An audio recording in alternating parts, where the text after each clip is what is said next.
যিনি লাখ লাখ হাদিস মুখস্থ জানেন, তিনি নিজেই কিয়াম করছেন আর বলছেন কিয়াম করে যারা দোয়া করবে তাদের দোয়া আল্লাহ অবশ্যই কবুল করবে।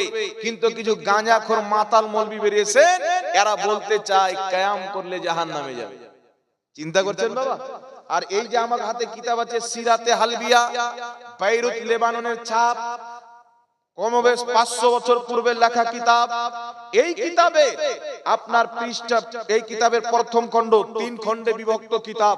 প্রথম খণ্ড আপনার পৃষ্ঠা নাম্বার 123 নাম্বার পৃষ্ঠার মধ্যে লিখতেছেন, কি লিখতেছেন?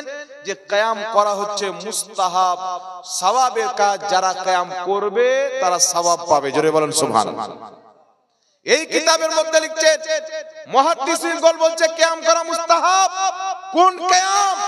যেই কিয়ামে আমরা দাঁড়িয়ে ইয়া নবী সালামুন আলাইকা পাঠ করি, ওই কিয়ামকে বলছেন মুস্তাহাব। যারা করবে আল্লাহ তাদেরকে সওয়াব দান করবে। একটু জোরে হবে না সুবহানাল্লাহ? এখন মুহাদ্দিসদের ফতোয়া মানবো না জাহিলদের ফতোয়া মানবো বাবা?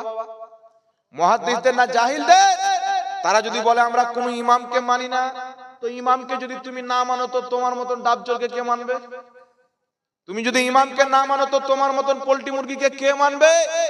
আর ইমামদেরকে মানতে হবে। উঠাও কোরআন পাক, আল্লাহ বলছেন ইয়া আইয়ুহাল্লাযীনা আমানু আতিউল্লাহ ওয়া আতিউর রাসূল ওয়া উলিল আমরি মিনকুম। আল্লাহ তাবারাক ওয়া তাআলা বলছেন হে ঈমানদার, আল্লাহর হুকুম মানো, রাসূলের হুকুম মানো, ওয়া উলিল আমরি মিনকুম, হুকুমদাতাদের আদেশ মানো। এই হুকুমদাতা কে? উলিল আমর কে?